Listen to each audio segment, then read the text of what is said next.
Okay, what is up? Monday, January the 23rd, 2023. Hope you're all doing well. Chris Phillips here, the Daily Crow of the Spurs Up Show. Appreciate you all tuning in here on this Monday. Let's see. I see John Edward, who's been waiting patiently. See Youngblood, Steve Borwell Jr., Travie, Gene Lott, Gad, Travie again, Hunter Kelly, Chase Floyd, Bruin Nation, Michael Edwards, Andrew Murphy, Todd Smith. What's going on, Braddock? Appreciate you all tuning in. Again, we got a lot to get into, taking your questions, comments, calls. As always, 843-790-3377. That is 843-790-3377. As you can see here, we're playing around a little bit with the setup. I'm trying to get the merchandise more so in the shot. I just spent like $250 this morning on new merch, some of our new drops, if you will. So I'm like, I really want to get the merch in the shot if at all possible. Anyways, we're playing around with the setup here in the studio. Appreciate you guys rocking and rolling with the punches. And again, today, taking your questions, comments, calls. 843-790-3377. That's 843-790-3377. Also, those in the Big Cock Club Discord, head over to the TDC Questions channel. The TDC Questions channel, to be sure your questions are answered there. Again, let me make sure the phone lines are open as we embark on another week, and they are indeed, as again, we embark on another week. Really excited to chat with each and every single one of you. Lot going on over the weekend from basketball, baseball, and football. The trifecta on today's podcast, episode 753, that dropped this morning. Highly suggest you guys check it out, and really appreciate those of you that tune into the podcast each and every single Monday and Thursday. So again, really excited to chat. Of course, as always, guys, TDC brought to you by our friends over at Prize Picks. Go download the Prize Picks app or go to prizepicks.com. When you do, use the promo code TSUS to receive a 100% instant deposit match up to $100. And guys, that you can play everything: college sports, pro sports, anything and everything in between. They've got it over at Prize Picks. Again, so many fans and listeners of the Spurs Up Show have made tons of money with our friends at Prize Picks. You should as well. Go download the Prize Picks app or go to prizepicks.com. When you do, use the promo code TSUS to receive a 100% instant deposit match up to $100. Be sure to check them out and tell them that Chris from the Spurs Up Show sent you. Gad says new merch on a slide during breaks. Well, Gad, we've already got the TSUS.store slide, so I'm not going to repeat myself. We could do that. But I'm more so talking about when I'm rocking the merch. I was thinking about it, our setup at Carolina Cigars. One of my favorite things is that you guys can see me fully. It's like a full body shot, so you can see the hat, the T-shirt. It just, Gad, to your point, we publish the merchandise, right, on social media, but it hits different when people see you actually wearing it, right? It just hits different. So I hear you. I probably won't add another store slide, though, but on that note, the entire reason that I bring that up is because this morning we dropped some brand new merch, TSUS.store. Go check it out. It's simple math. 7 plus 3 equals touchdown. How many of you don't understand what that means? I know there will probably be some. I feel like for the most part, though, most folks are going to get what that means. I feel like for the most part, most people will understand what that means. So y'all let me know if that doesn't make sense, but in my mind, it's simple math. 7 plus 3 equals a touchdown. Again, go check it out. TSUS.store. It's the second, or really the third, I should say, of 4 planned drops. We will have another drop next Monday, another collection that will come out, and Coach Ford says he did not get it. Coach Ford, can I say I'm shocked? Rattler to Wells equals a touchdown, baby. 7 plus 3 equals touchdown. Come on, get it. It's one of those pieces of merch, Coach Ford, that makes you think a little bit. It makes you think a little bit. That's the type of merch I like to produce. Merchandise that makes you think a little bit. 7 plus 3 equals touchdown, my guy. 7 plus 3 equals touchdown. It's simple math. It's kind of like 6 plus 4 plus 3 equals 2 in baseball, right? What does that mean? It's a double play. So anyways, really excited for that merchandise. I think it turned out great. Looks great on hat, T-shirt, long sleeve hoodie, anything and everything you can think of, you name it. Love the way that it turned out. Absolutely love the way the merchandise turned out. So again, highly suggest you guys go check that out over at TSUS.store. Store. Guys, as you see, we got the welcome home tee on because a big recruiting weekend. Of course, Cam Pringle yesterday commits to the Gamecocks, a big one, right? A big one for the class of 2024. I think I read this correctly. The highest rated commitment by Shane Beamer to this point, which is pretty impressive when you think about he's an offensive lineman, right? That's pretty impressive when you think about that. So I think a 0.97, something like that on the 24/7 Sports Composite. And I said this, guys, on the podcast today. I said it on social media yesterday, but Shane Beamer's showing that he understands you build your football team from the inside out, right? You build your football program in the trenches. You can have all the great receivers and skill position players and flashy guys here and there that you want, but if you cannot win up front, both offensively and defensively, you do not stand a chance. And I think Shane Beamer showing he knows that.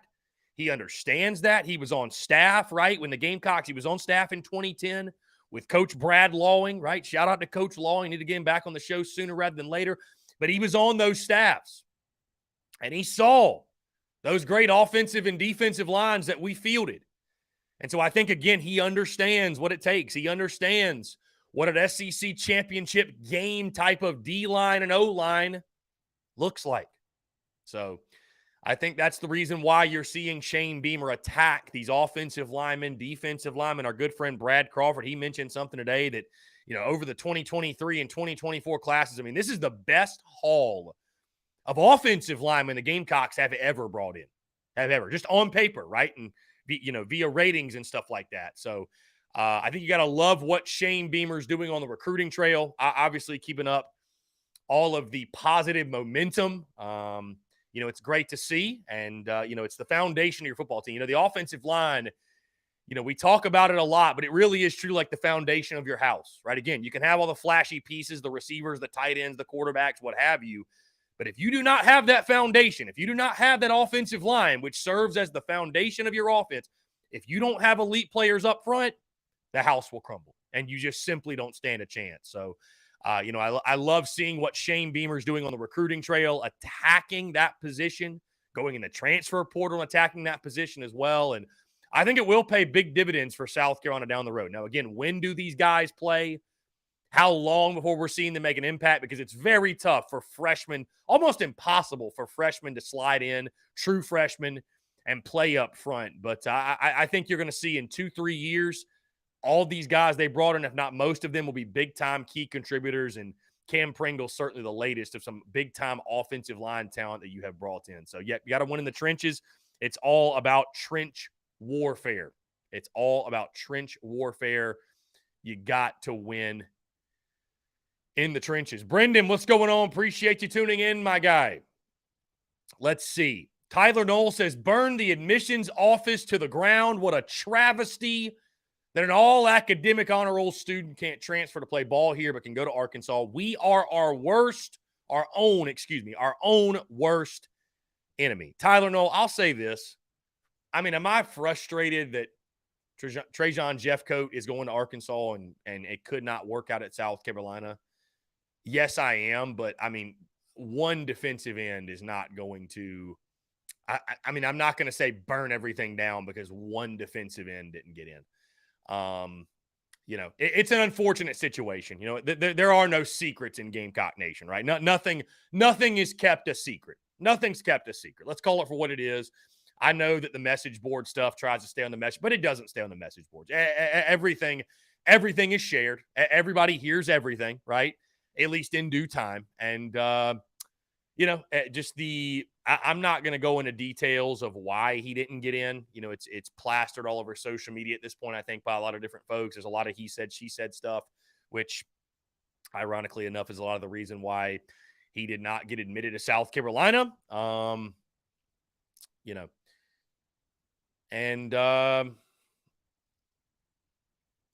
just, it sucks. It sucks, but it is what it is. It's a really tricky situation, I think, when you look at what his deal is. And I don't know if there's really any point in discussing it or talking about it or conversating on it. It just sucks we couldn't get him. He's a really good football player, and I'm sure he'll do great things for Arkansas. So, yeah, women's basketball, big dub yesterday, 20-0. It's crazy. Wasn't Arkansas in the top 25 in women's basketball, and we beat them by 40? Like, feels good to be good, truly. South Carolina LSU, that's going to be a hell of a game on February the 12th. A huge, huge win. Hunter Kelly says, all we got's all we need. My friend, you're correct. All we got is all we need indeed. We always got all we need. That's it. We're good. We're good. Also talk some baseball on today's show. Talk baseball on today's show. Talking Yardcocks. The position unit preview series rolls on, right? Rolls on as we discuss the Yardcocks first baseman entering the 2023 season. Guys, we are just 25 days away. Just 25 days away from opening day. Very excited. Very, very excited. And looking forward to this group, man. Gavin Cassis, the transfer from Vanderbilt. Jacob Compton, the transfer from Memphis. A couple of guys that should be hitting some bombs. Should be hitting balls in the street, folks. I mean, Gavin Cassis ought to make best friends with Image Inc. out there in right field. Really should. Really should.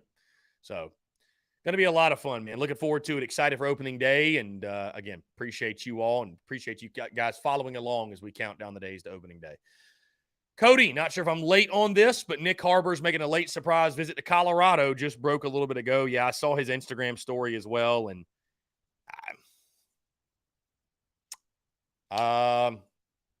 you know, Dion, man.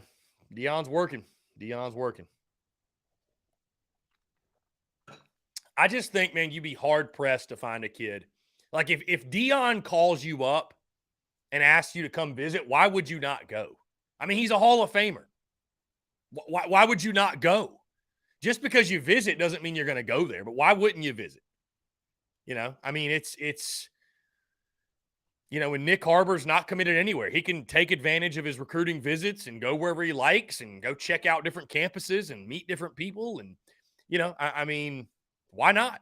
Why not? So, you know, we shall see. We shall see with the Nick Harbor thing. I mean, talking to JC Sherbert, I feel confident. Of course, guys, signing day is next Wednesday. So the second signing day, which used to be National Signing Day, is next Wednesday. And Nicholas Harbor will make his decision then. I'm sure it'll be televised somewhere, whether it's ESPN, it's 24/7, something like that. Going to be electric. Going to be a lot of fun. We will see what happens. But, yeah, huge decision obviously upcoming for Nick Harbor, and somebody's going to be very happy. Somebody's going to be very happy to land his services for sure. Again, guys, 843-790-3377. Also, of course, men's basketball over the weekend falling to Auburn, 15-point defeat. Gigi Jackson, though, with 30 points on the day. And, yeah, it's crazy. It's I'll tell you this, guys. Just I'll give you a little peek into my world. It's just crazy. And I understand it. I totally understand it. But it is crazy how much content drops off from football to all the other sports, especially when the other sports aren't good. I mean, we're talking like when I drop a football post-game reaction, it has 1,000 views in 30 minutes, right? Not even sometimes. I dropped that post-game reaction, and I'm talking on Twitter specifically. I dropped that post-game reaction for the basketball game. It took it 24 hours to hit 1,000 views. People just don't care. People just don't care. People are checked out. I mean, just call it for what it is. So we continue to navigate through the basketball season. We're not checked out. We're not checked out. We're still locked in. Right? We're still locked in on it. We're still locked in. Anyways, though. Men's basketball falling over the weekend. Women's basketball gets the dub. Brian Dean, hope the men can somehow make the NIT. I don't see that, my guy. I think it's, if you had to ask me what's more likely, do we make the NIT or we don't win another game, I'd say we don't win another game. Truly. I mean, and I don't think we'll go winless. the rest of the way. I really don't, because you still play Georgia twice. You got Vanderbilt, and I think this team, Lamont Paris made the point that we need two of our three guys, being Gigi Jackson, Hayden Brown, and Michi Johnson. We need two of those three minimum to play well for us to be competitive, right? I think there will be a game or two left in the season where all three play well and it clicks and we play out our ass a little bit and we pull an upset. I think that'll happen. I think we probably finish with 3 SEC wins, 4 maximum, I would say. Yeah. Gamecocks take on Florida Wednesday night. I would expect South Carolina to be a double-digit underdog yet again. And Braddock, yeah, we raised the question. I got to give a shout out to my guy James Kendall in the Big Cock Club Discord, because he was the one that posed that question about women going undefeated versus men going winless. What's more likely? What's more likely?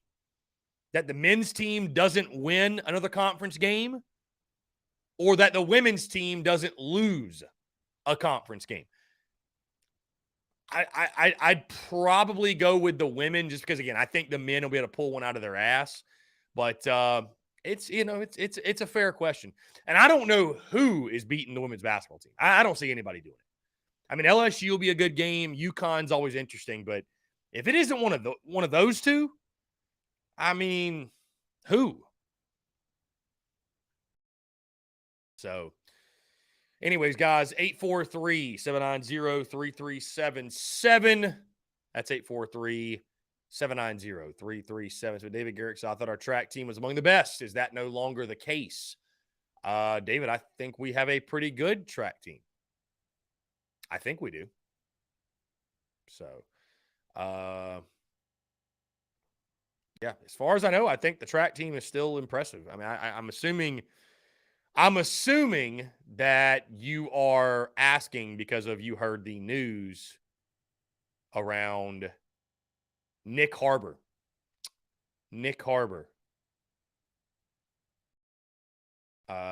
Visiting Colorado, which again, though, I mean, what would our track team have to do with that? Guys want to take their visits, man. And again, if Dion calls you and says, hey, man, you want to come visit, check out Colorado, why wouldn't you go? It's a full expenses paid for. You get to meet Deion Sanders, who is a Hall of Famer. Why wouldn't you go? So, I mean, I don't blame him. I mean, I don't blame him for going out there.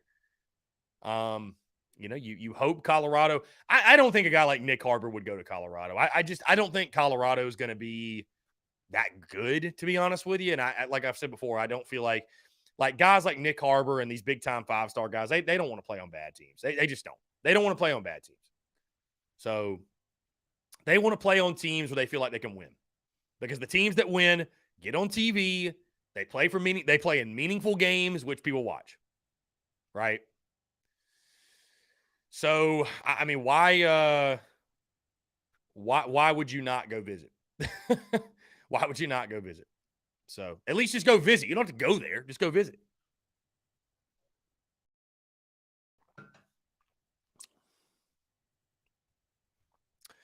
Again, guys, appreciate you all tuning in. Of course, the big news coming in today, I would probably say the Cam Pringle commitment and Trajan Jeffcoat headed to Arkansas.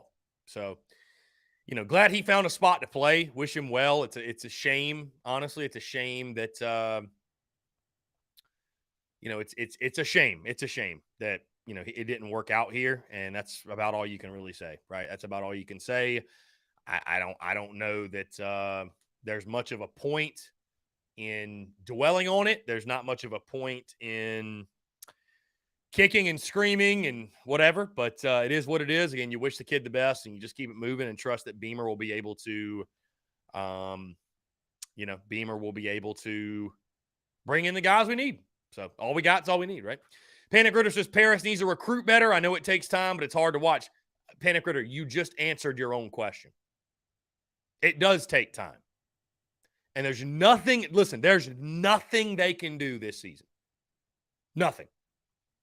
We have to just grin and bear it, because you can't go recruit a new roster in the middle of the season. You got to play with the one you got. You can't play with the ones you want. You got to play with the ones you have. And the ones you have are not very good. The ones you have aren't good enough to win a lot of games, Panic Ritter. So to you and everybody else, if it bothers you to that degree, check out. Don't watch any more games. Just check out because it's not going to get better. It will get worse before it gets better. And I'm not even sure it can get much worse, right? So you got to exert some patience. You just don't have a choice. Again, either exert patience and try to pull micro successes from these games, or don't watch because you're going to drive yourself batty. This team isn't all of a sudden, excuse me, this team isn't all of a sudden just going to turn it around. It's not all of a sudden going to get better, right? It's not all of a sudden going to get better.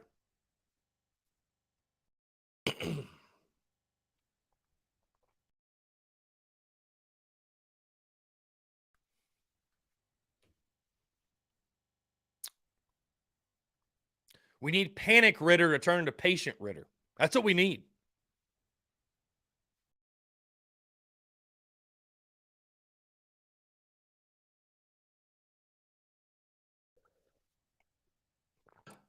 Anyways, guys, 843-790-3377. Again, the big news, Cam Pringle, big pickup, big time pickup. Love what Shane Beamer's doing on the recruiting trail. I mean, that's I wasn't worried. I wasn't worried when Shane Beamer took over the job and, people asked about recruiting and, his first class was not great. Granted, he had like 2 weeks to recruit that class and convince guys to come to Carolina. So I throw that one out, right? When you look at the job that Shane Beamer's doing on the recruiting trail, again, it's not surprising to me because Shane Beamer is someone who has an infectious personality, right? Has an infectious personality. He believes adamantly in the University of South Carolina and not just what it is, but what it can be. Parents feel that. Players feel that. Hence, I think, why you see the massive recruiting successes. Let's jump to the phone lines here. Call from Hunter. Hunter, what's going on, my friend? How are you? I'm good, man. What's you? I'm doing fantastic. Appreciate you asking what's going on. Oh, yeah. So, did you watch the 49ers game last night? I caught a little bit of it, but not a ton. Why? What happened? Yeah, no. I saw they beat the Cowboys, but I didn't watch a ton of it. Yeah, no, that was a really good game. Like, of course, the Cowboys kicker, they need a new kicker. They should have signed Parker White because my God. But yeah, no, I was wondering. So I don't know if we have any more. I guess like for 2023, because I know obviously we're still looking at Nicholas Harper, but do we have any more defensive end type of players that are recruits that want to still commit? For 23, I don't know about for 23. I don't know. I'll be honest with you. I mean, we added a ton. We added a ton already. I mean, Right. I think probably if you're going to add somebody else, I would imagine it's going to be through the portal because most teams at this point, man, they're done recruiting. They're done recruiting. I mean, it's the December signing day has really turned into that's when most everybody signs. I mean, you sign 98% of your class, 95% of your class, whatever. At that point. So right. I mean, maybe I don't know for certain. I don't know if there's anybody else out there. Again, that's up to Beamer and company to figure that out. But I would imagine if there's going to be another addition, another edge player addition, it would probably come from the transfer portal. Yeah, that's what I'm thinking too. Because I know the last time you made, I know it's February. Yeah, no, that's all I needed. I appreciate it, though. Hunter, I appreciate the call, man. Thank you so much. Yeah, no problem. Yeah, man. Take care. Great stuff from Hunter. And I'll be honest with you guys. I tell people this a lot, but I think you'd be surprised how little someone like me watches sports. And I know that might be like, what are you talking about? You cover sports for a living. Indeed. But how little I watch sports that are not South Carolina sports. Like, bro, I don't care about the NFL. Like, it doesn't even move the needle for me. Like, And so I actually go out of my way, like when I'm not creating content, when I'm not watching the Gamecocks, I try to go out of my way to do other things and focus on other things that are not sports related. Again, I just, why do I care about the 49ers and the Cowboys? Why? Why do I care about it? So, sports has kind of turned to me, guys, to be honest with you. If I'm not creating content around it, I don't have nearly the interest in it that, I once did before I was ever doing the business. I mean, yeah, I'm glad Debo Samuel's doing well. I saw Israel McQuamu. I mean, that's not enough, Hunter, honestly, to draw me to watch the game. It's just not. It's not. It's not. This isn't a 49ers show. This is a Gamecock show. So again, I'm not telling anybody that you're, I like the NFL, don't get me wrong, but I think you'd just be kind of surprised how little sports I watch. Because I'm sure people think I just watch sports constantly 24/7, 365. And I like, I obviously I love sports. Obviously I love sports, but I try to also have balance in my life and do other things. And like, for example, I don't listen to any sports podcasts. Like I just don't. If I listen to any podcasts, it's same with the books I read. If I listen to any podcast at this point, it's like self-development, things that are gonna, help me in life, you know what I mean? In growth, right? Spirituality, that type of stuff. Not to get off on a tangent, but I'm not listening to like sports podcasts. It's just why I have my own, you know what I mean? I keep up with what I need to keep up with, but outside of that, yeah, it's just, that's how it is. So that's how I rock. Anyways, Aaron Hodges says 2022 was on a pace for a major letdown until Tennessee. I mean, that's a great point, Aaron. That's a great point, man. That's a great point. And you can't really say, like, well, what if? Because you won back-to-back games against top 10 teams. I mean, dude, you won them, right? But no, you listen, to your point, man. If you'd have finished 6-6 and lost in the last two, we'd have a lot different take on the season. Because the fact of the matter is this: you were bad for 10 of 12 games. You were bad for 10 games, but you were great for 2. And that being great for 2, especially because, Aaron, they remember November, right? Shane Beamer said that. They remember November. So, hey, if you would have started this, if you'd have gone 8-2 through your first 10, if you were great in your first 10 games or above average, but then lost the last 2, well, same record, but mood would have been much different because they remember November, right? Luke RJ, that is great discipline, but I couldn't do that. I have to see what happens in the NFL playoffs. Well, I mean, Luke RJ, I'll be honest with you, it doesn't even take discipline. I just don't care. Like, I'm not a fan of any of these teams that are in the NFL playoffs. I mean, I'll watch the Super Bowl, but like, I'm not a fan of these teams. Like, why it doesn't even move the needle for me, to be honest with you. I mean, it's not like I have to have discipline. Like, it's not like I'm going out of my way to not watch the playoff games. I'm just not a fan of any of the teams, and therefore my interest in those games is practically zero. I mean, just flat out zero. So I don't know. Maybe I'm wired differently. I don't know. I mean, I love sports, but that's what I'm saying, guys. The only sport I'll say this, that like, if you want an idea of how much I love baseball, and I've mentioned this before, like, I will literally watch other college baseball games that are not South Carolina. Like, I will, I will, like, if Carolina's not playing on a Tuesday night or something like that, or like opening day, like, I'll watch another game. I'll watch another game on opening day.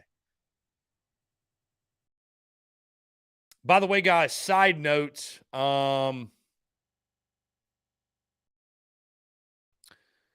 quick side note here. 4:40 today, we will be going on Mark Ryan's radio show. Yes, Mark Ryan is back. I'll be chatting with Mark Ryan at 4:40. Very excited to see what he wants to discuss. And I just, I don't know. I'm sure Mark Ryan will discuss the Beamer tweet thing on his show. I'm kind of over it. Like, I don't really, I mean, it happened. It's yesterday's news. You know what I mean? Like, what is the point? What is the point? Let's see.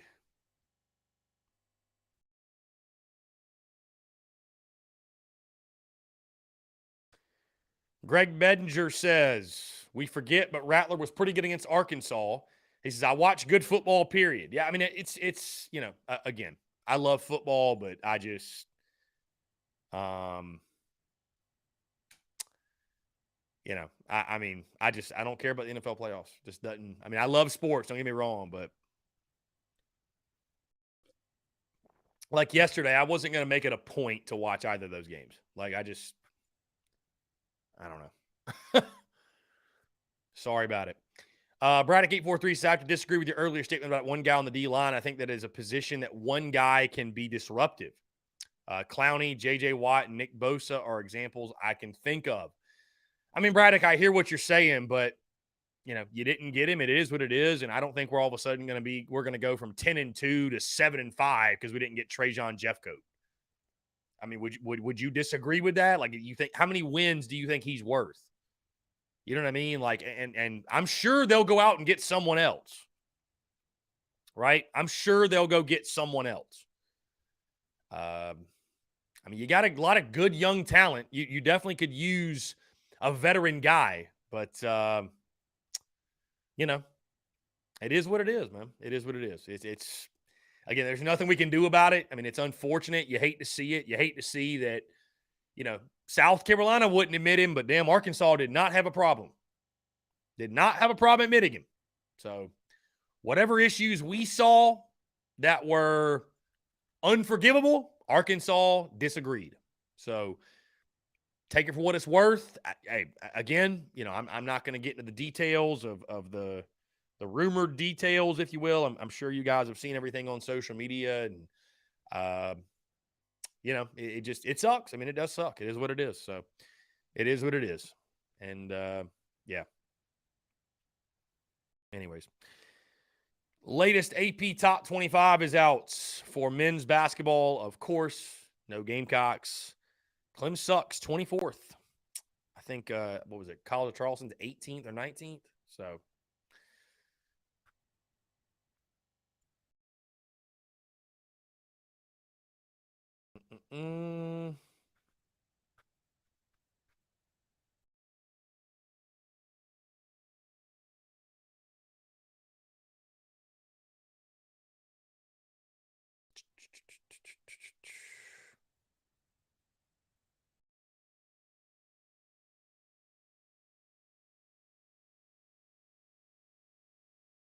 Anyways, guys, 843-790-337. So, yeah, College of Charleston's 18th, Clem sucks 24th in the latest AP poll. Okay, Gamecocks baseball dropping their scrimmage schedule Friday, Saturday, and Sunday. 3:30 on Friday and Saturday, and 11:30 a.m. on Sunday. So we might be making a trip down there this weekend. I don't know yet. Kind of depends on what I got going on, but we might make a trip to watch the boys. Might make a trip. I have to let you guys know. Again, guys, we talked first baseman on today's podcast. Really excited about that group. It's crazy. You replace a transfer in Brant Belk, who came from Mizzou. You replace it with another. And we've got a great conversation lined up for Thursday's podcast with Aaron Fitt of D1Baseball.com. And I thoroughly enjoyed our conversation. I always do with Aaron. We've had him on a couple of times. Those D1 Baseball guys, they've always been very gracious with their time. And, I've been able to chat with them before, the last couple of baseball seasons, really. And so, again, I really appreciate them. But, I can tell you, to tease the interview a little bit, the conversation, Aaron Fitt and the D1 Baseball guys, they're high on the Gamecocks. And they look at this South Carolina team very similarly to Texas A&M of last year, in the sense of the Gamecocks have built this group via the transfer portal. And this team is built to win this year. You brought guys in to win this year. And Aaron acknowledged, that there's pressure on Mark Kingston, there's pressure on South Carolina baseball, and there's pressure from this fan base, as there should be when it comes to South Carolina baseball. I say conflicted. I mean, this is where I fall. On one hand, I'm really excited for these transfer guys. I mean, you look at this first base position. Gavin Casas from Vanderbilt, the numbers don't jump out at you, but if he can stay healthy, I mean, the guy's a big body basher, big body left-handed hitter, kind of reminds you of a Kyle Martin, right? And South Carolina should year after year after year be stockpiling, right, these big left-handed bats. Because if you think of the dynamic, the layout of Founders Park, right, you got your ballpark, the river, right, off of left field. That wind comes off that river, blows out to right. If you've been to a game at Founders Park ever, you know what I'm talking about. That wind blows out to right field constantly. It can swirl from time to time, but most of the time, it blows out to right field. It should be a left-handed hitter's paradise to play at Founders Park. And so a guy like Gavin Casas, right, the Vanderbilt transfer, if he can stay healthy, this is a dude that I think realistically could be at double-digit home runs by the time we get in SEC play. And Mark Kingston has echoed that as well when they asked him about him in the fall. Also, if you've got Jacob Compton there who will battle for the spot. I think Compton's either going to play first or DH. I think those guys are going to be interchangeable. Compton coming over from Memphis had 11 home runs last year. So power, when I talked about what makes this season a successful season for the first baseman, Cass is staying healthy, but the power numbers. I mean, this should be a position that can produce 20-plus home runs, in my opinion. Let's jump to the phone lines here. Skyland, what's going on, man? How are you? Good. How are you? Good. God, doing well, man. What's up? What's up? Just hanging out, bro. What's going on? Not much. They dropped the scrimmages, so I was just giving you a little call to the Spurs Up show. Yeah. We I just actually posted that in the Discord, my friend. Yeah, I'll have to kind of see what's going down this weekend, but I would definitely like to catch at minimum one of them. Be a lot of fun. So, yeah, I'm gonna be there Friday. Nice. Very good. Very good. So, obviously, I'm going to the Cody Johnson concert, so I guess I'm gonna leave at 10, get down there at 12. Well, actually, I will leave about 1:30, get down there about 2:30, grab a bite at D's Wings, then hit the scrimmage whenever I get there. Nice. It should be a lot of fun, man. I mean, I think at minimum what these scrimmages provide you. I mean, I think you're definitely going to be able to tell, you'll get a good feel on who the starting nine is. Definitely the rotation, right? Because I think you're probably going to see Will Sanders go this Friday. You're going to see Noah Hall go Saturday, Jack Mahoney go Sunday. You're going to know, right? We're going to know because they're going to start gearing these guys up to get them ready for opening day. So, you'll be able to get a good feel. On the team and, who they feel confident in. And I'm sure there's, I know there's plenty of position battles still going on. But, I'm excited, man. I'm excited. 25 days, man. 25 days. I'm pumped. Did I call in at the wrong time? No, you're good. Okay. No, Because I have crappy service where I live in the mountains. So that's why I call you FaceTime. No, you're good. Yeah, you're good. Now, like I said, people are very complimentary of how clear you sound because of the FaceTime audio. So, right. Yeah. Anyway, definitely excited about baseball. Mm-hmm. I mean, I ain't got much to say because nothing's going to change. I'm just going to have to swing it well. But I just want to definitely call and let you know if you didn't see it, the scrimmages was dropped. Hopefully, we can watch them, keep up with it. I'm really excited about the freshman, Ethan Petrie, and the pitcher, Eli Zambarek. How do you pronounce his last name? Yeah, the pitcher. Is a pitcher. Yeah. He has Friday night stuff, and he will be a Friday night guy eventually. I think we both talked about it yesterday. We need the Friday night guy to step up and take the next step. Will's really got to step up and take the next step. He has to be the elite guy. So Yeah. Yeah, I mean, I think he needs to have an All-American caliber type year, man. Especially because, again, I think we all want to believe the hitting's going to improve, and I mean, it would be hard for it to be much worse than it was last year. But I know you and I talked about this off air, but the thing that scares me is we've seen this movie before under Mark Kingston. We've seen Kingston bring in transfers from different schools. I mean, again, I think Dallas Beaver from UCF. I think Bryant Bowen from wherever he came from. I think who else? Brant Belk is one of the rare cases where it actually worked, and he actually led you in hitting last season. But my point being, Kevin Madden from Virginia Tech last year. We've seen Kingston bring in these transfers, and I've found myself over the last couple of years getting really hyped up about these new guys only for them to fall short of expectations. And I don't even put that all on them. right, Because if it even was, the freshman studs like Noah Hall, I mean, Thad Ector, man, like, who was the guy that the outfielder that transferred down to Miami-Dade JUCO or whatever it was, that played football as well. You know who I'm talking about. Brandon something, whatever. I don't know. Anyways. Brandon. Say it again. Brandon Fields. Yes. Yeah. Fields. Yeah. Fields. I mean, You got Brendan Malone, Noah Hall, Josiah Sightler. I mean, all highly ranked guys that didn't live up to none of their potential.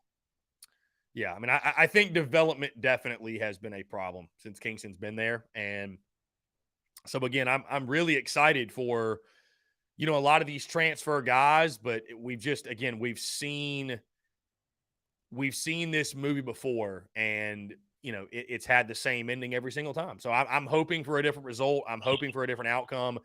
It's funny. I think the thing we're all hanging on and hoping for is that Monty Lee is the difference maker. If it wasn't for Monty Lee, if they wouldn't have added Monty Lee, I got to be honest with you, Skyland, I'd be. I'd be very skeptical of what this season could provide you. Having money on staff, I think, okay, you start to think, well, maybe a new philosophy, a new voice, a new voice in the cages for your offensive guys. But, they got to prove it. They just got to prove it, bottom line. If this team can hit, if they can hit 270, this team might go to Omaha. I mean, that's how good the pitching will be. And Gamecock fans get confused because they say Monty didn't win at Clemson, got fired at Clemson. How he's going to help us? How is he going to contribute? Lee's problem at Clemson was not hitting. He had a great approach. Even when we played the Taters, they just looked more comfortable and more confident at the plate. I mean, Monty's Lee's problem wasn't defense. It was just pitching, and maybe Monty gets. I think he's going to clean some things up. I think we'd be fundamentally sound, especially bunting and base stealing and running the bases and on defense. It's just that the guys that we brought in just don't scream that for offense, not defense, because I just love everything we done with pitching. But nothing that we done offensively just screams we're going to be a good hitting team to me right now. So I still think pitching carries us. And I still feel like if we hit the ball, we can win 40 games. But in reality, I have us between the 33 and 35 mark, being a 2 seed somewhere, and offense catching up to us. And I think Kingston will be can at the end of the year. So that's going to. You've got the Gamecocks though making the postseason. Yeah, as a 2 seed. But Kingston fired at the end of the season. Okay, which could certainly happen again if you don't make the Supers. But like you told me yesterday on the phone, you said, hey, we can run the table, host, and lose at home field, or we can run the table, host a regional, and just get beat twice in a row, or we can go be a 2 seed somewhere and absolutely lay an egg. And, anything like that happens, even if we make a postseason run, Kingston will still be fired. He has to at least make a regional championship or higher to even think about keeping his job. Yeah, I mean, again, as I've said, I think it's super regional or bust for Mark Kingston. because as I've told you and I've told everybody else, if you don't make the Supers, one of three scenarios took place. Number one, you didn't make the postseason. He should be fired. No conversation needed. The second scenario, you are a 2 or 3 seed and you have to go on the road for a regional and you lose. You didn't have a good year. If you didn't host, you didn't have a good year. And then you lose out in the regional, he should be canned. And the third option, the third scenario, which may be the most unforgivable, is you host a regional and you can't advance the Supers. You get beat in a regional on your home field, which again might be the toughest to live with. So I think it's super regional or bust for Kingston, man. And I think that's a fair expectation. I think that in what is this, year 5, year 6 or whatever, season 5, year 6 for Mark Kingston or whatever year it is, he's had plenty of time. He's had plenty of time. And they wouldn't have been good anyway that COVID year. I feel like I just felt like that team wasn't that good that COVID year. Yeah, I mean, who knows, right? Who knows? Who knows? But yeah, I mean, it's I think the expectations for South Carolina baseball are fair. I think they're very fair, and yeah. So, but I won't call it the Kingston trend. That's just how I feel like I'm going to call it. Or you can call it the Gamecock baseball trend because it kind of happened with Holbrook. But with Kingston, you have a good year, you have a bad year. You have a decent year, you have a bad year.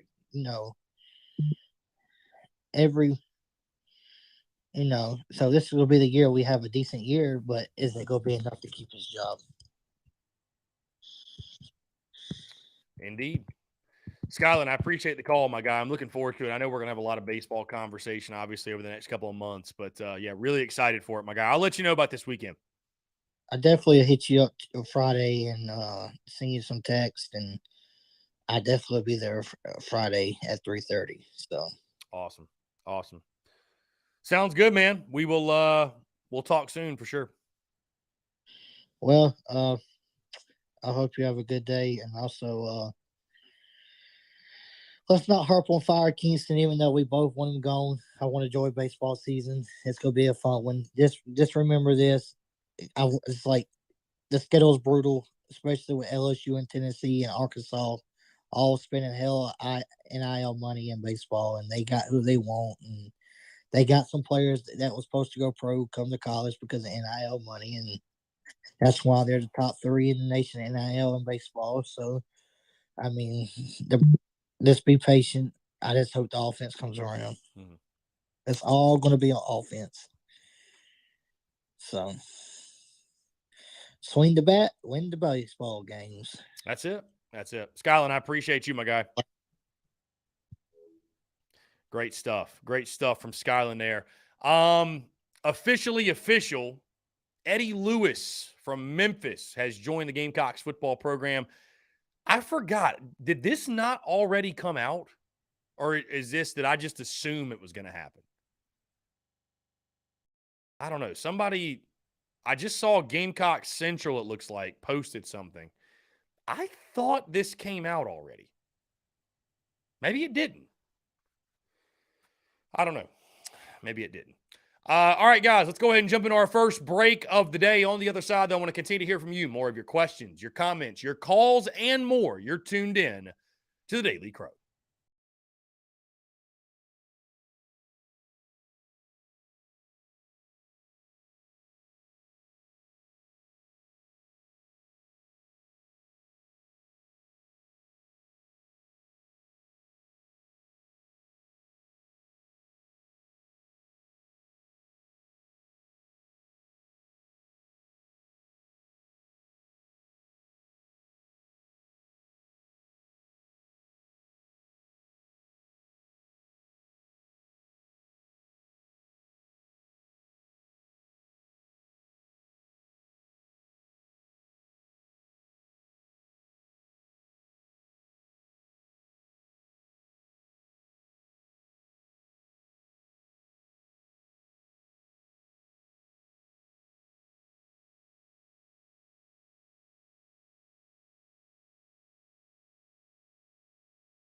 All right, guys, we're back. Taking your questions, comments, calls. 843-790-3377. That's 843-790-3377. In case you missed it, Gamecocks pick up commitment. I mean, I guess we'll just go ahead and say they picked up the commitment. That's how I'm going to phrase it.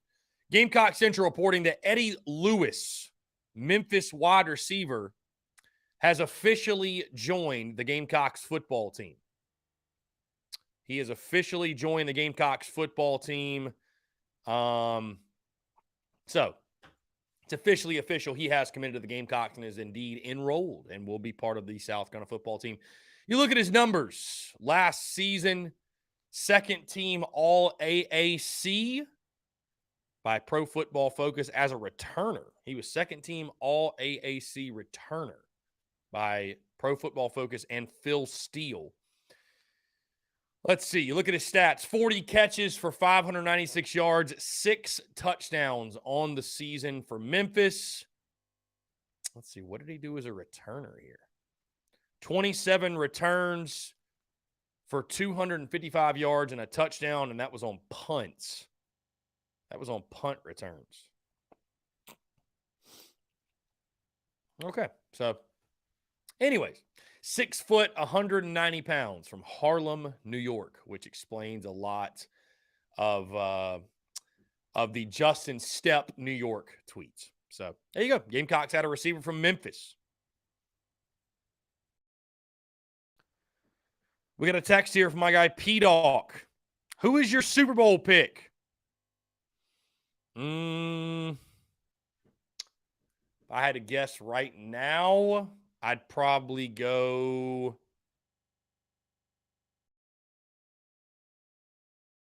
the Eagles. I don't know. I'll go Eagles. Why not?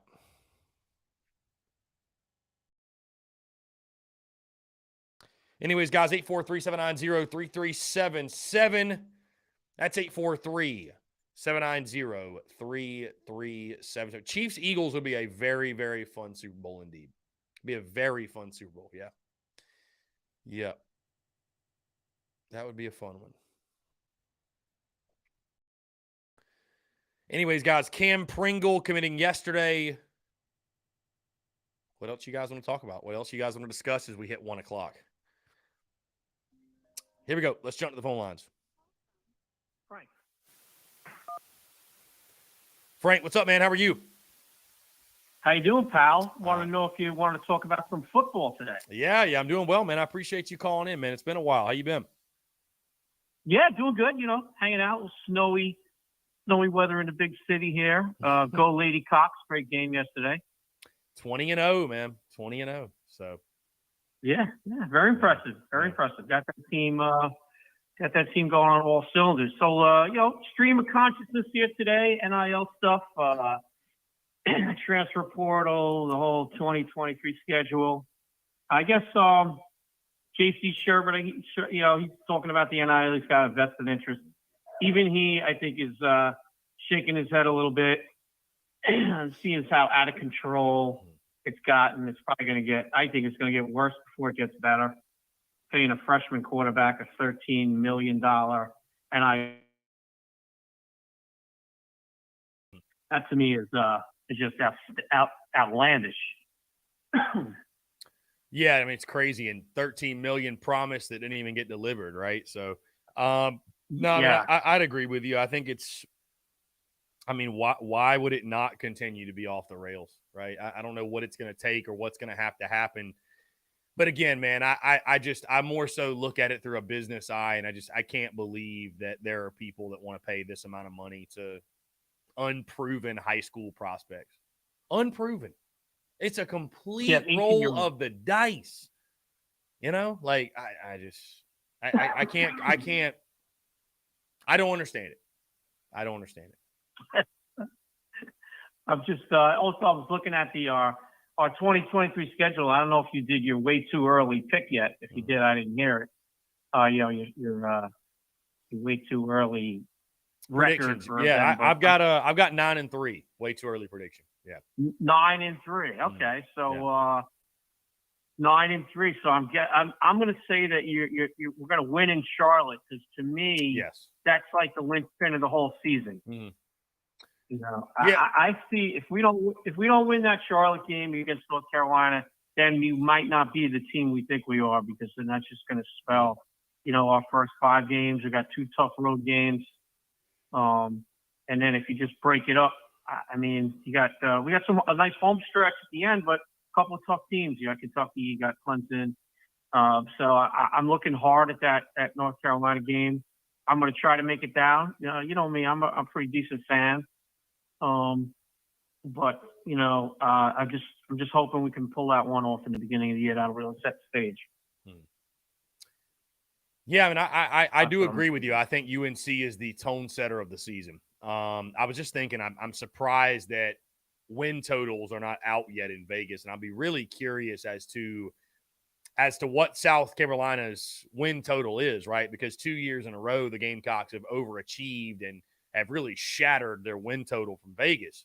And some books you could have gotten it at 5.5, which outside of the last 2 weeks, it looked to be spot on. But you overachieved yet again. So I just wonder. I wonder what Vegas will put you at. But I'd agree with you. I think UNC is you don't want to put the entire season on one game. Like if you lose the season opener, the year is shot. But I would agree with you in the sense of, a lot of folks are going to come into 2023 after an 8-5 campaign, and the way you finish the year.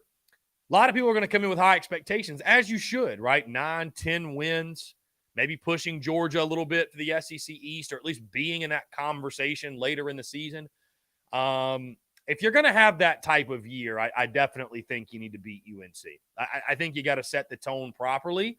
And we've talked about the pressure that Dowell Loggins is, inevitably has right now. And there's not going to be a grace period. And you're going to have to score. I mean, bottom line, Drake May and UNC, I would expect them offensively to be rocking and rolling that game one. And so, you're going to have to be able to counterpunch. You're going to have to be able to answer that. And, I think there's a lot of pressure on that game for sure. And, it should be a lot of fun. It's a big game for both teams. Yeah, I agree 100%. I just look at it. I mean, look, I don't know that I'm not trying to be a pessimist. I'm looking at an 8-4 season.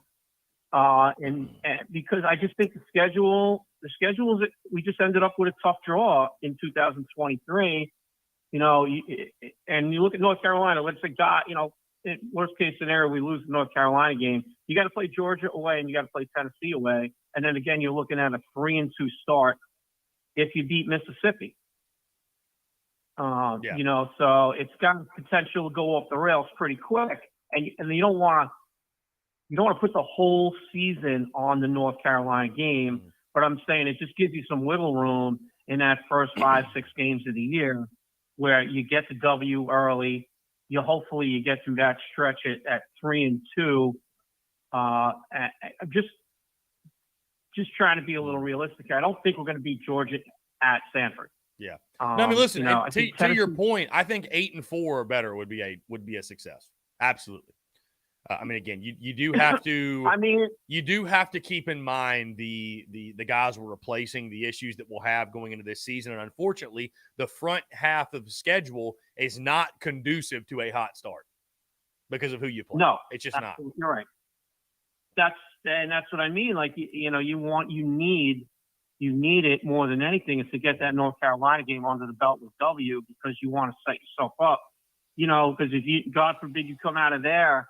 You could have a complete disaster in those first 4 games and come out with 1 win, and then you got to play, Florida. You lost to Missouri last year, which I don't know how that happened, but It is what it is. You got to go to Texas A&M. You're going to beat Jacksonville. Vanderbilt played tough. You should beat them at home. You got Kentucky at home. You got Clemson at home. If you give me 8-4 and go to a decent bowl and win the game, I'm going to take the 9-4 and walk away. Yeah. Any day of the week. You cannot win 9 games or 10 games if you don't win the North Carolina game. I would agree with that. Yeah, I would agree with that. 110%. It's just not going to. And I will be, and I'll tell you this too, my friend, just to give you some perspective, Frank. I will be hard pressed to label an 8 or more win season as a Gamecock fan a failure or falling short of expectations anytime soon, because I hate to tell you guys, and I know there's some people that will cringe or get upset when I say this, but South Carolina's history is South Carolina's history. Winning 8 games or 9 games in a regular season is a great year. And so I can't wait to get to the point where 8-4 no longer feels good enough. 8-4 becomes the new 6-6, right? Where it's like, oh, we're so above going 6-6. We go 6-6 with a bad year, right? Like, I'm excited to get to that point, but I'm not at that point yet. I mean, South Carolina football has won 9 or more games in a season 7 times in their history.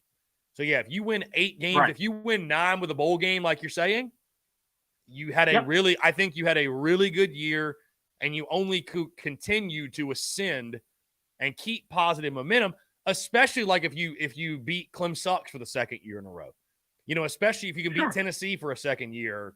You know what I'm saying? Like, context will matter, certainly, but an 8 win or more season in year 3 at Beamer, I think, would be a success. It'd be a solid year.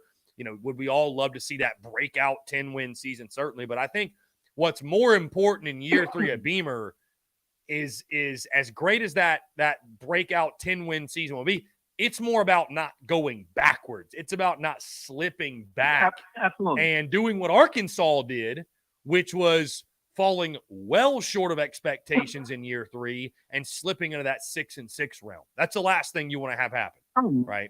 So it's about just showing some consistency. Yeah, they weren't alone in that group. You had Florida doing it bad, Kentucky falling apart. You know, Kentucky was one of those teams where you don't want to let a team beat you twice. You know, they go out and have a bad game. I guess what was Texas A&M before us, or they lose a close one, and then they come in. We go there and they lose to us, and that's all of a sudden 2 losses in a row for an undefeated team. But if I run this scenario by you, so let's say you win the North Carolina game, and we go 8-4, and you pick the losses as like Georgia away, Tennessee away. You lose to Clemson. You pick your 4th loss there. Let's even call it Kentucky. Well, now you go 8-4. You beat Texas A&M. You beat Missouri. You beat Florida. You beat Mississippi State. You have 8 wins. That's not a bad season. No, I don't think it's a bad season at all. I don't think it is. So you're still, you're still building. You're still building, and I understand. I understand the hope. The hope for sure is 9-10 wins, something like that. But no, I'm certainly not going to be sitting here if we go 8-4 telling anybody to burn it down or anything of that crazy nature. So we'll see. We got plenty of time to speculate and. That's the beauty of it, right? It's so interesting, Frank. It's what makes football what it is we can sit here and daydream for the next 222 days before kickoff, and that will keep us entertained, right? It's just it's crazy how that works. Oh yeah, it's what makes the world go round, and I mean, people are going to tear the schedule apart from now, and I'm fans of other teams too. I watch Ohio State. I'm a Maryland fan. Big Ten origin, stuff like that. I have an association, obviously, with South Carolina. I travel down. I'm out of state. I travel down to games. I go to bowl games, watch parties, the whole thing. And I just can't see, I want to be called Debbie Downer for saying, an 8-4 season again with possibly a good bowl win. I mean, I'm looking at that as a step in the right direction. Yeah, because with that record, agree. You don't have your terrible with that record. The way that speculative layout, you don't have your horrible losses to Missouri, the Florida game. You're losing games to competition, and you're not getting beat up by guys you should beat. And to me, that's because what was the worst thing last year was it turns out we could have and should have beat Arkansas in week 3. We lose to Missouri, we lose to Florida, we get destroyed. Yeah, and 3 of your 4 losses last year were to teams that went 6-6. Right. So my 8-4 scenario has you losing to high quality opponents, half of which are away games. Mhm. You know, so in the SEC, and one of them being a 2-time defending national champion. So I mean, a 10 win season is going to involve beating either Tennessee or Georgia away. Yeah. That's just the fact of the matter. That's just how the numbers are going to roll out. Well, I mean, you took you took care of business against Tennessee this past year, but like you mentioned, it was at Willie B. So it's a little bit of a different ball game. Sure. And they'll have revenge on their mind for sure at Neyland, and God forbid it's a night game, it'll be even tougher. So yeah, it's going to be a night game. But to your point, but I will say this to your point, if you can take care of UNC week 1, you got Furman week 2. It'll set up a really big game in Athens, and I mean, you just never know. You just never know. You know what I mean? Yeah, you don't want to go into Athens 1-1. Yeah, for sure. No, and that's why this whole first game is getting like a crazy. I mean, maybe not to like a person out on the street. The game's in September. It's North Carolina, South Carolina. Who cares? But from a South Carolina Gamecock fan who's looking at this schedule is saying, we got to win that game. Yeah. Period. You can't go into Georgia 1-1. Cannot. Nope. Cannot. No. So, that's, and that's the whole point. That's, if everybody's out there, maybe, some of the guys are going to say, yeah, we're going to go 10-2. And well, the only way you're doing that is by beating Drake May, and, they got a great coach there. I love that guy. He's awesome. But that's it. September 2nd. It's not a make or break, but you got to win it. Yeah, it's an important game for sure. It's an important game. Yeah, it's an important game. And unfortunately, it's game 1. So, Well, hey, the good news is it's game 1 for them also. That's the good news. So it is true. So Shane, up until the Notre Dame game, had a great record with long prep time, right? Is that one of the, that was one of the stats? Yes. With 5 weeks and time to prep, I think, what is he now? Like 3 and we are good with extra time, that's for sure. So I know good with extra time. Yeah, we'll be ready to go. We'll be ready to go. We'll be ready to play our best. And I mean, it should be a great game. Great quarterback battle. So it's gonna be a marquee game. I'd be very surprised if it was not a night game. Mm-hmm. I kind of need it to be a night game to make it down there. So I'd love to see a night game. I'd love to see a night game. Yeah, I mean, why not? You got Spencer Rattler against Drake May in game 1. Yeah, great quarterback matchup. I mean, it's a great regional matchup too, right? Oh yeah, no, for sure. All right, buddy. I'll let you fly. You have a good one. Hey, Frank, I appreciate you, man. Always a pleasure chatting with you. Anytime, my man. Yeah. Have a good one. Great stuff.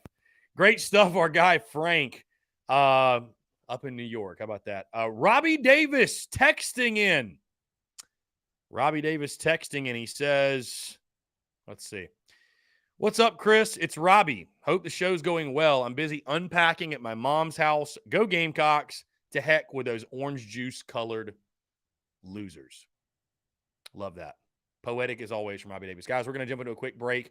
On the other side, I want to continue to hear from you more, your questions, comments, calls, and more. You're tuned in to the Daily Crow.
All right, guys, we're back. Taking your questions, comments, calls. 843-790-3377. That's 843-790-3377. My brother, I see you tuned in. Yeah, Eddie Lewis has officially committed and joined the Gamecocks football team. The Memphis transfer wide receiver. So, a solid pickup. A very solid pickup for a Gamecocks football team that I actually just read here. Let's see. The Gamecocks have to replace 4 of their top 5 leading receivers from the 2022 football team. I didn't know it was that severe. I did not know your losses at wide receiver were that severe. Because you think about it, who are the 4 that you lost? Marshawn Lloyd, Jaheim Bell, I guess Austin Stogner, and Jalen Brooks. Yeah, so there's your 4. And they're even with the year Xavier Legette had, he wasn't one of your top 5 receivers, which is kind of surprising. Okay, everybody's saying that Nick Harbor's not in Colorado. Apparently, his dad came out and said that Nick is at school. Well, I guess Nick Harbor just threw up on his Instagram story. I guess he just threw up the location, Boulder, Colorado. Which, what a move! What a like troll job move! What a troll job move, right? To like throw everybody off. Oh, and Josh Van. Okay, then who that I included was not in the top 5? Maybe Stogner. Because I think Lloyd had a lot of catches. I'm almost positive Lloyd was in the top 5. Maybe, yeah, I don't think Stog was. Stog didn't have that many catches. Stog did not have that many catches. I'm going to find out, though. Let's see. Am I right? Let's see if I'm right here. Top 5 receivers.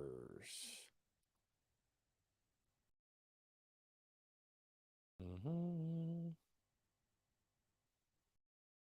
run defense was so bad. Here we go. Yeah, so Brooks, Bell. Maybe he didn't include running backs. I don't know, because I'm still not understanding this. Because your top 5 receivers, according to the statistics, were Wells, Brooks, Bell, McDowell, and Brown. And Amarian Brown's back. And Juju's back. So you only lost Brooks and Bell. Now, granted, I guess if you're only factoring in wide receivers, maybe then it changes. Yeah, I guess. I don't know. Whatever. That was via Ben Portnoy, the state newspaper. So if that stat's messed up, that's his fault. Eric Reese says, hypothetical for your Monday. When our Under Armour contract expires at the end of 2026, what are the realistic chances we move on? That's a great question, Eric. I don't know. I mean, realistic chances, I don't know. I know everybody's tired of Under Armour. Or a lot of folks are tired of Under Armour. I don't really know.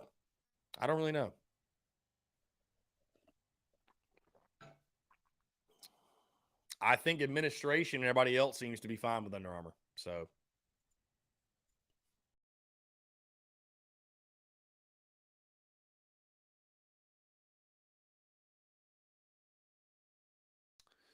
let's see. What do y'all got, guys? Phone lines are open.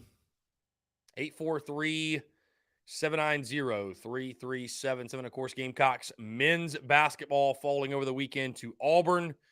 We'll take on Florida Wednesday, not your normal Tuesday game. Wednesday night in Gainesville, 7 o'clock. Tip-off on ESPN2. We're actually a nationally televised game. And the last time we were nationally televised, we won on the road. So, never know.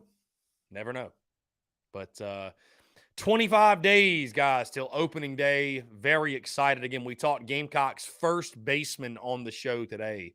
And Gavin Casas, the Vanderbilt transfer, that's the guy, that's the name that you need to know. He and Jacob Compton will battle it out, but I expect Compton to probably fill in at the DH spot, the transfer from Memphis. Gavin Casas is going to be your guy, a big body dude, kind of reminds you of a Kyle Martin. Again, should be able to just pepper balls in the right field, right? Pepper balls into the street out there. Should be a double-digit home run guy. And if he can stay healthy, I mean, again, a guy that did not really live up to the hype at Vandy because of his health issues, if he can stay healthy for the entire season, I think the sky's the limit for this kid. I mean, I really do. I think he can be a big basher for you, and they need him to. They need him to right in the middle of your lineup. I think he's going to play. He's going to be your everyday guy. I think he's going to at least have that opportunity to start out the season that way. So it'll be interesting. Another big transfer portal bat that, again, you need to live up to the hype. Let's see. Heath Hagler, what are we doing about the DN position? I don't know. Heath, can you play DN? I mean, I don't know. I mean, I would assume they'll go back into the portal. I know it's closed, right? I mean, Heath, what can they do? What can they do right now? I mean, I guess they could maybe try to add a guy in the 23 class. I mean, they don't have a lot of time, right? National Signing Day is literally next Wednesday, right? It's literally next Wednesday. So, you know, I don't know. I mean, I think the portal will probably be the way we go, but I mean, or you could just ride it out with your young guys. You got a lot of really, really talented young guys. I know we hate missing out on Jeffcoat, but it is what it is. It is what it is. So, how about Aaliyah Boston, by the way? Shout out to Aaliyah Boston setting records, the double-double queen at the University of South Carolina. Shout out to Aaliyah Boston. Let's see. How many is it again? 73 career double-doubles. Impressive. Very impressive. I could definitely see Aaliyah Boston being the next statue outside of Colonial Life Arena. And all I have to say to that is Aaliyah Boston absolutely deserves a statue, especially if we win another national championship. Can we get Alex English a statue? Maybe. Just maybe. I mean, Dawn Staley's going to get a statue, right? For sure. For sure. Dawn Staley, without a doubt, is going to get a statue. Yes, Travis Allen. Nick Harbor's already made it clear he's going to play offense. He's going to play tight end or offense, just somewhere on the offense. So I think if you had to put a position on him, label him, you would label him a tight end. But, I mean, the guy's just a freak, Travis. He can play anywhere. He's an athlete. You know, the athleticism's crazy. It's absolutely crazy. So, you know, the good news is this. The 23 class is already a massive success, right? Even if you don't get Nick Harbor.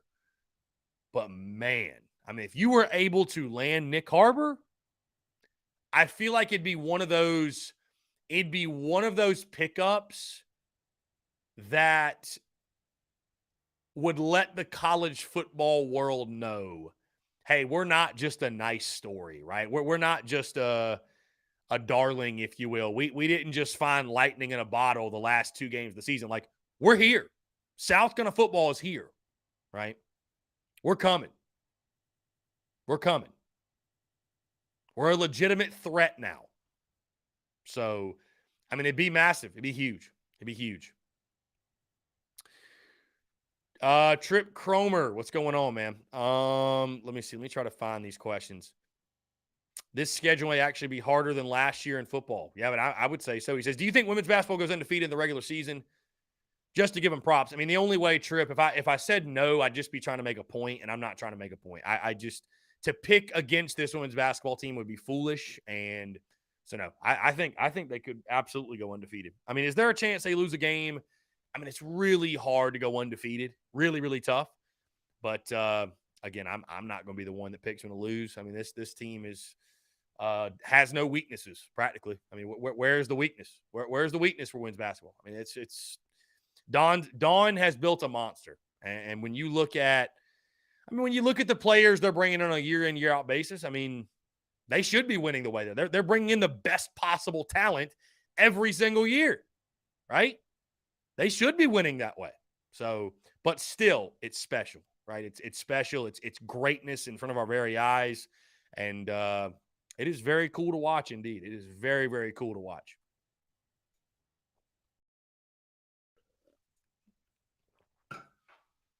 John Edward, if you had to put a percentage on landing Nick Harbor, I mean, I don't even know, John Edward. I don't know how I'm not in the crystal ball business. I don't even know, man. I don't even know. Truly. I don't even know. I think Oregon's going to be tough to beat out Oregon for him. I don't know. It'd be a huge pickup, though. Be a huge get. Be a huge, huge, huge, huge get.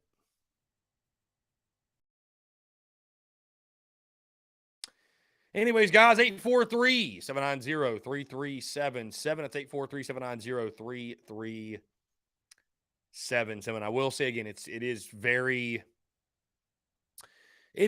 unfortunate, the Jeff Coates situation. Would have been great. Would have been great to have him on campus. Would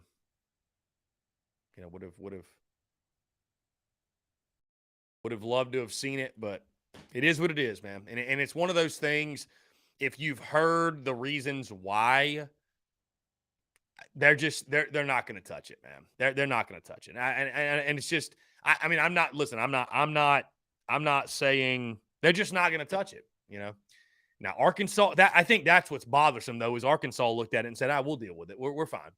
We're Gucci with it. It's all good. And we couldn't do that. But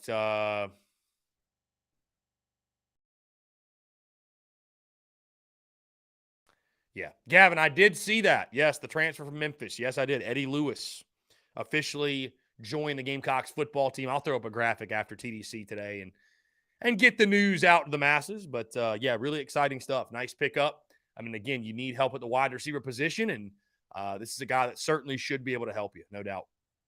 Again, guys, I'm going on Mark Ryan's radio show today at 4:40. Mark will also join us here Wednesday between the 12 and 1 o'clock hour. Also Thursday, we'll have J.C. Sherbert. Normal schedule this week. I know I said on the podcast we'd be 11 to 1 today. My afternoon actually cleared up, so no need to move the show up an hour. So normal week this week, noon to 2 on TDC. And again, really appreciate you guys, the love and the support, and you guys tuning in. Our guy DGD chimes in. He says, nice pickup with Cam Pringle. Appreciate that, DGD. Appreciate you showing love. Appreciate you showing love, my guy.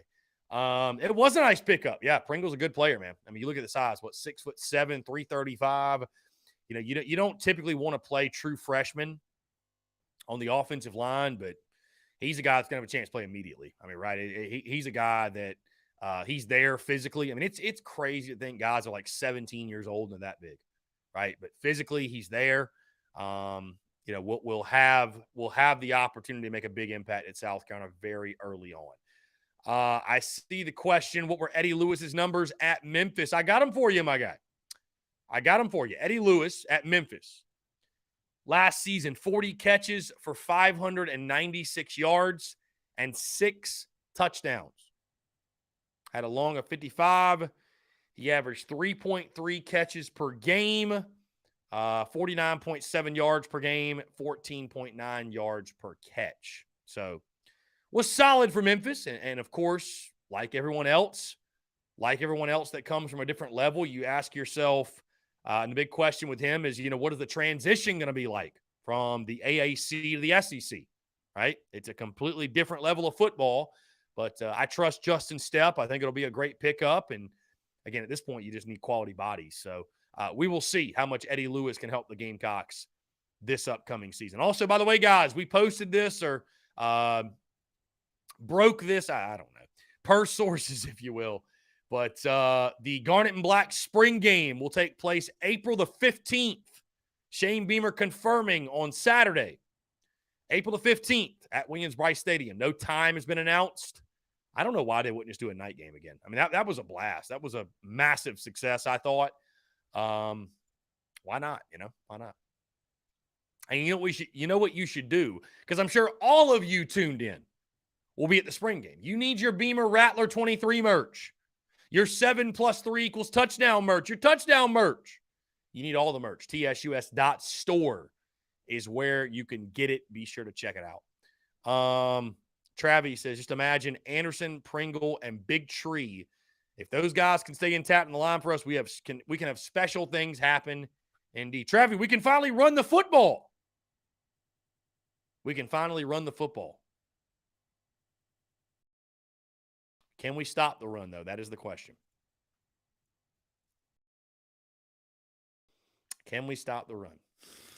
Tale as old as time. Travis Allen says 50,000 game. I mean, sure. I'm not, I'm not going to doubt Gamecock Nation. If Gamecock Nation wants 50,000, then you know what? We can put 50,000 in there. I mean, I know that this morning, or excuse me, not this morning, this year, or last, I'm getting all confused. Last year, the spring game, right? It was the whole debate about what was the attendance and stuff like that. So I don't know, bro. Mark Ryan just tweeted a minute ago, your boy's back in the saddle today, and I have plenty to say. Get your popcorn ready. 3 to 7 Eastern. I wonder what Mark's got to say today.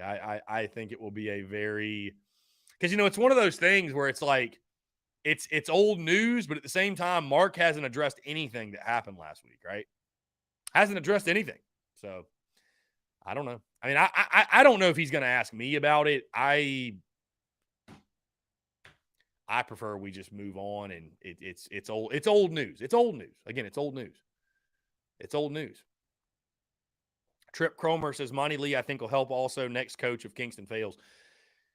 I mean, Trip, yeah, I think a lot of the reasons for optimism going in this 2023 baseball season are because Monty Lee is back on staff. And I understand that he got fired from Clem Sucks, right? He got fired. He didn't leave on his own. He got fired. So, but I think his previous ties to South Carolina and his reputation as an offensive guy, I think it injects some much needed optimism in people that maybe the hitting will be better this year because, as we've mentioned before, the pitching will be there to make a run. Can you swing it? And after talking with the D1 baseball guys, they're extremely high on this ball club. South Carolina taking sort of the Texas A&M route a season ago where Jim Schlossnagle and that crew, they loaded up on these transfer portal guys. And, that was looked at as like, man, is it going to work? Is it not? And this was an A&M team that was not very good the season prior. And sure enough, they were a top 8 national seed and went to the College World Series. Will South Carolina have a similar fate? What scares me is we've seen this movie before. We have seen these big-time transfers from different schools on the hitting side of things come in and just never really live up to the hype and the expectations. Brant Belk last year, the Missouri transfer, is really the one exception that I can think of. But there's been a number of guys that have come in and it just never really clicked. They were not nearly as good as they were at their previous stop. Hitting. It all comes down to hitting for the Yardcocks this season. It's a tale as old as time.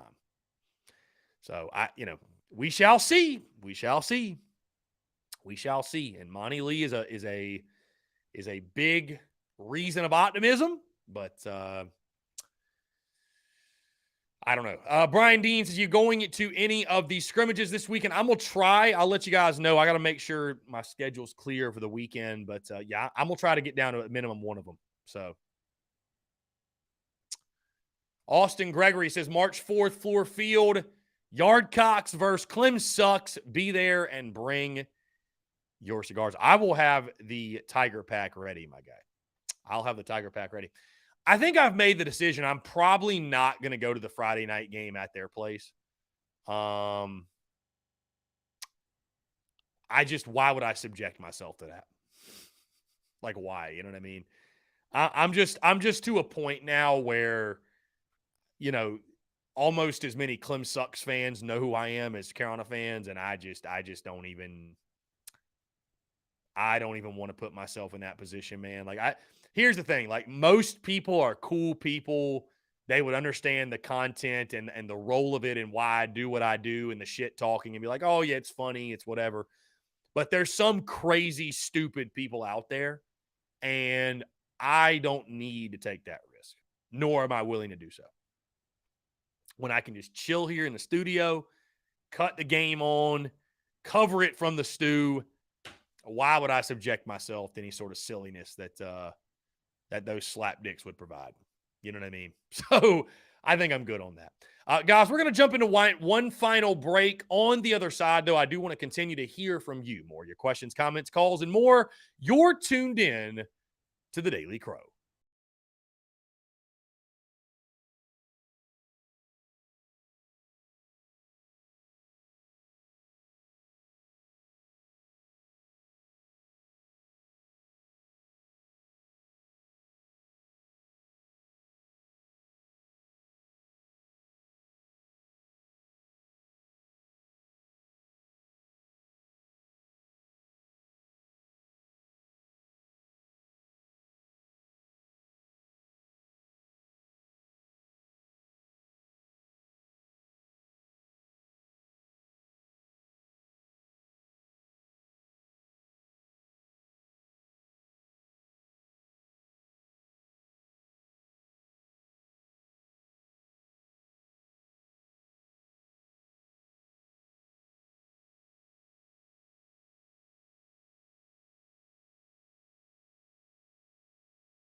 All right, guys, we're back. Taking your questions, comments, calls. 843-790-3377. Final 15 minutes or so here on the Daily Crow. Appreciate you all tuning in. And sincerely, guys, thank y'all so much for tuning in. I know right now, it's a little bit of a slower time, right? There's not as much going on. We've got the little recruiting, transfer portal tidbits here and there. But, outside of that, basketball is kind of a bore. I know we got women's basketball going on, but there's not as much, right? It's interesting how, you get so used to football season for 3 or 4 months, and it's just nonstop pandemonium and craziness, and like nothing moves the needle like football. And then you get into late January and you get into early February, and you're like, man, like, where's that? Like, you need that shot of adrenaline. Like, where is it? There's nothing really to provide it. But again, I appreciate you all, man. Y'all continue to show love and support and tune in and rock with us, man. So I really do appreciate it when you guys can be doing literally anything else. Y'all are tuned in right here. So again, I appreciate y'all. Thank you so much. Let's see. Let's get back into your questions here. We officially posted the Eddie Lewis news, by the way, on our feed. Gamecock Central had it first. Also, let me do highlight, by the way, the final slide, of course, the TSUS Spring Tour. We are finalizing those dates. I actually sent over the proposed dates over the weekend, so literally just waiting on the green light, which should come by the end of the week. My plan right now, again, this is tentative, but my plan is for the Spring Tour to get going the week of opening day, that Thursday, February the 16th. And run all the way until basically the last week of March. I believe March 25th or 23rd or whatever that Thursday. Let's see. It'd be March 23rd. March 23rd would be the final date. So again, we just got to double check, make sure there's nothing going on. I know like the week prior of that is St. Patty's Day. So who knows if maybe they've got something going on for that. But, yeah, really, really excited. The TSUS Spring Tour is in the works, and appreciate Kiana Alehouse for showing interest in doing that again, and really looking forward to it. It was such a success over the summer, and I think, getting back out on the road, selling some merch, interacting with you guys, and it's a really, really good time. So excited to update you guys on business and kind of our initiatives and goals, if you will. And I actually sat down this morning and wrote down a lot of my 2023 goals, and it's interesting how my goal setting has changed so much over the years. I used to have really super specific goals. And now, as I've talked about to you guys before, I focus much more on systems, and I'm just really focusing on detaching from the end result and allowing allowing myself obviously to manifest the realities that I want, desire, but really allowing the universe to take care of the rest, and us just continue to day after day after day implement systems that are going to give us micro wins that are in turn going to take us to where we want to go anyways, right? So really excited for what this year is bringing and what this year is going to bring, and appreciate you guys, and I know you'll be there every single step of the way. Of course, again, the big news yesterday, Cam Pringle commits to the Gamecocks, and guys, I think when you look at that pickup, it's not just the fact that you got the number 1 rated offensive tackle in the 2024 class. It's not just that you got a player that was like a 0.97 on the 24/7 Sports composite. It's not just the fact that he's 6'7", 335, but it's the fact he's the number 1 player in the state for 2024. And you think about when South Carolina was winning and winning big and their greatest run in school history, they were getting everyone they wanted and then some from the state of South Carolina. And who assisted in building those recruiting classes, and who saw what those recruiting classes resulted in? Who saw it firsthand? Shane Beamer, who was on the staff, right? So that's why when he was hired, I was never worried about the recruiting side of things. I knew Coach Beamer would recruit well. Here. He's done it before. None of this should be surprising. This recruiting success should not be surprising. Now the question will turn to, over the next couple of years, how are they able to develop the talent they are bringing in, right? Because a couple of years from now, when you've got a roster full of Cam Pringles, or you've got a roster full of blue chip guys, there won't be an excuse not to win 10 games, right? Then we'll really find out, and we'll get into the nitty gritty of, coaching versus talent and maximizing personnel. But this recruiting success should not surprise anybody. I mean, again, when you think about Shane Beamer and the kind of guy he is, his infectious personality, his positivity, his love for the University of South Carolina, I mean, you think about it, he steps into a kid's living room. How could his parents, how could the kid themselves, how could the family, how could they not feel that, right? There's some coaches out there that BS their way through it, and they're loyal to a paycheck and they sell the program because they have to. I think it makes a difference when you have a guy like Beamer that loves the University of South Carolina, that believes in what it can be, not what it's always been. And he believes in the direction that they are going and what they're building. And, when you have that fierce belief and you truly are passionate about what you're doing, people can feel that, right? Because these recruits, these prospects, they can sniff bullshit from a mile away. And it's obvious Shane Beamer, what he's preaching is working. So kudos to Shane Beamer and company. Also a huge win for Lonnie Teasley. But, as I mentioned, this recruiting success that Shane Beamer's having shouldn't surprise a soul because he's done it before and he'll continue to do it. Recruiting is going to continue to ascend at the University of South Carolina. And I'll tell you this, I don't think there's anything stopping Beamer from recruiting like nobody else ever has. That includes Steve Spurrier. I really believe Shane Beamer can take recruiting to the next level, which in turn will take South Carolina football to the next level. So I'm excited. I'm excited for what Shane Beamer's got going on. Pringle was a big pickup. You need to continue to build the line of scrimmage. I think it's going to take, 2 to 3 more classes of guys like Pringle up front to realistically compete in the trenches with some of your upper echelons. And that doesn't mean you can't, pull a big upset here or there, or go toe-to-toe with Georgia for a while. But, to realistically be a team, you go into the season and say, hey, they can compete with them. They can line up and go toe-to-toe. You got to recruit at a high level for a long time to build that competitive depth. Justin Martin says, Chris, is Clayton White under heat? What do y'all think? What is, better yet, what is the temperature of Clayton White's seat? Because it's not cold. It's not cold, in my opinion.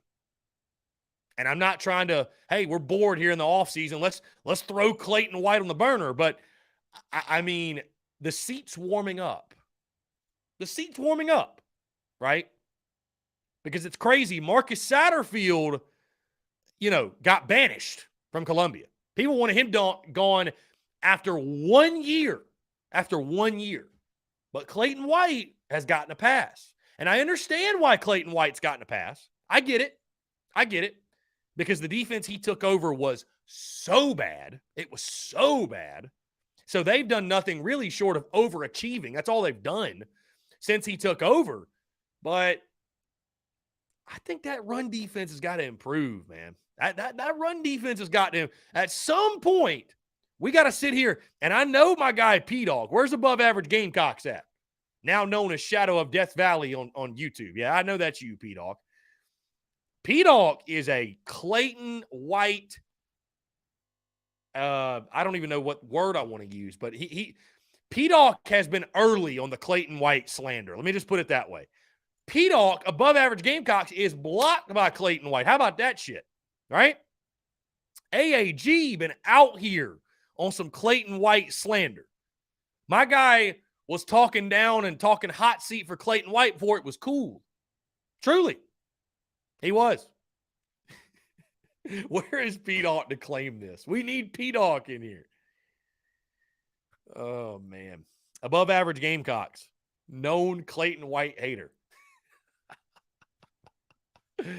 Oh, God.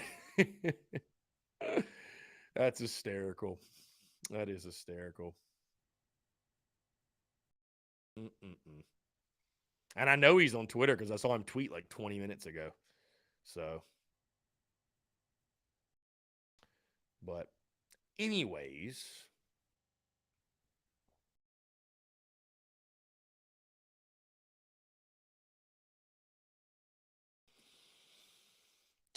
let's see. God, dude. Ra Thomas, the Mississippi State transfer, arrested on 2 charges, including felony false imprisonment. You just feel bad for guys like that, man. You really do. They just make those bad decisions. South Carolina, let's see. Who did South Carolina? South Carolina picked up a commitment from Peyton Argent, the number 8 kicker in the nation. Let's see. Peyton Argent, who is rated a 5-star kicker by Coles, who rates kickers. So, I mean, pretty good. There you go. Let's show some love to that, my guy. Joseph says, let's see. Joseph says, hell nah, Clayton ain't on a hot seat. The improvement of the defense the last 2 years has been so improved. Joseph, do you realize the run defense got worse from year 1 to year 2? Do you realize that? I don't dislike Clayton White either, but it is a curious case of, again, I would just say the run defense has got to get better. With the guys you're adding good enough players to improve the run defense. The run defense has got to get better. It's got, and I know Beamer knows that. Again, that's why they recruited the way they did, but it's got to get better. It's got to get better. Will Sis, can you tell me more about the huge lineman, 6'8"? Are you talking about Cam Pringle, Will, that just committed? Because he's actually 6'7", but we're splitting hairs here.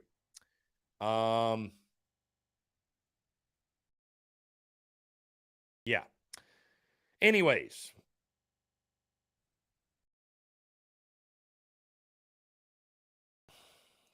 Let's see. Yeah, I mean, again, Pringle's a great pickup. Pringle is a great pickup. Yeah. Kid out of Woodland High School. I mean, Will, I would just say he's a, number 1 rated offensive tackle in the 2024 class, number 1 rated player in the state of South Carolina, the 46th ranked overall player in the 2024 class. And you think about how good of a player you have to be, how good of an offensive lineman you have to be a top 50 player as an offensive lineman, right? Those guys don't normally get a whole lot of love. So, Michael Edwards says the real question is the run defense bad because of coaching or lack of talent? And Michael, listen, that's a great point. I think you're lacking in the Jimmies and Joes. I do believe so. And that's why they're continuing to build, right? Linebackers got to continue to improve. Just up front defensively got to continue to improve. So, I'm not saying I'm going into the 2023 season like, oh, first sign of trouble, we can't stop the run, it's fire Clayton White. But, I think you need to start seeing the defense take some positive strides for the run defense specifically, right? The run defense specifically. Trip Cromer says, glad you're here in the upstate. Screw Clem sucks. Trip, it's always fun rocking the Clem sucks merch around like downtown Greenville and just seeing the look on people's faces. So Mike says Pup Howard will make a huge difference. I'd agree. He's going to play immediately. Yeah. Stone Blanton going to be that dude. Pup Howard will play immediately. Jerron Willis, the Ole Miss transfer, I think will play immediately also. Jimmy Mitchell, I wonder the same. How is he not a 5-star? Probably because he committed to us. I don't know. Will Sisk, are we still looking at big running backs? We still need more running backs. I would assume we're looking at running backs. Joseph, to your point, before we get out of here on the defense, big year for the secondary this year. I know we got a lot of talented young guys, but lose both your starting corners. That's a lot for any team to replace. So Cam Smith, Darius Rush now gone. It's going to be a very interesting year for the defense. And you come out of the gate with UNC. They're going to test you. They're going to challenge you early. We'll see. Going to be interesting. Guys, we've hit 2:00. Great stuff. Great show today. John Edward, yes, Stone Blanton is not playing baseball. He is focusing on football, in case you missed that. Again, great show today. Appreciate you all tuning in, guys. Make sure you check out the podcast that dropped this morning. Episode 753. We talk the Cam Pringle commitment. We talk some basketball. We continue along with the position unit preview series, talk first baseman as we sit 25 days away from opening day. So, yeah, really good stuff. Be sure to check that out. Last question before we get out of here. Will Sisk asked, what's your feeling on Harbor? I mean, I feel like we got as good a shot as anybody. So, we'll see. I trust Beamer, but, we'll see. I feel like it's been kept pretty tight to the vest from his camp. But, everybody I've talked to seems to feel like that the Gamecocks are in good position. So, we'll find out next week. Guys, I'm out of here. Appreciate you all tuning in. Y'all have a great rest of your Monday, and we will talk to you all tomorrow.